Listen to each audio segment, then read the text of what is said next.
Well, on a happier note, today is my eldest son's 24th birthday. And yes, as a mother and a woman, you feel, wow, I'm getting old.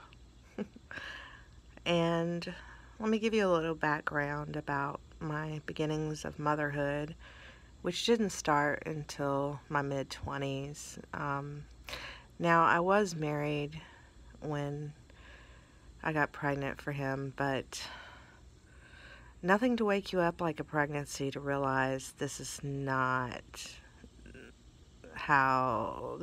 where I need to be for my child. I had no intentions on having children. I had already raised children, and I was adamantly trying not to have children, but God decided otherwise. And raising children is one of the most difficult things you will ever do. Biologically, I have 3, and I have an additional 1 since he was 5 that I've been raising. His mother died. This is my eldest, and things were not easy. I was not perfect. He was not perfect.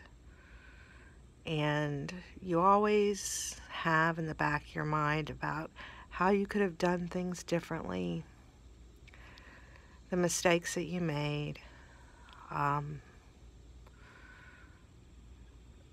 Deep down knowing you did the best you could at the time, but, we're always our world's worst critic. Well, a lot of us are. Some people in the world don't criticize themselves at all, hence probably the problem with the world.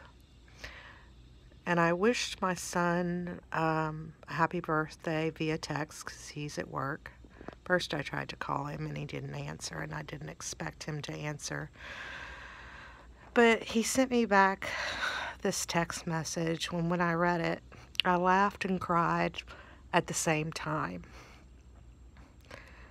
He has such a wonderful sense of humor, and he's a lot like the brother I was speaking about before. Not just like him, but a lot like him. He's his own unique individual. And this is the text message he sent to me, which I'm going to read to you, because I want all the parents out there to know, whether you're biological parents or not, who are struggling to raise kids, that there is hope despite all your mistakes. And as long as you keep trying, hopefully it'll come out good in the end. This is the one child that the doctors told me was going to die 5 times. This is the one who ended up with epilepsy and is controlled by medication and is doing really well now. But I wanted to read this to you, and this is what he says. The way I look at it is, 24 years and 9 months ago, some man came in and gave you a tool and left. He never told you what to build, how to build it, how hard it would be, how long it would take, or even offered to help. You realized you had 9 months to plan for what you were going to do about it and with it. And you just took that tool and started building after that time was up. People don't realize what women go through when in that situation, and as a son, I can't imagine it either. The whole time I thought I suffered with an identity crisis because I didn't know who my dad was. The whole time you kept backtracking on your project given to you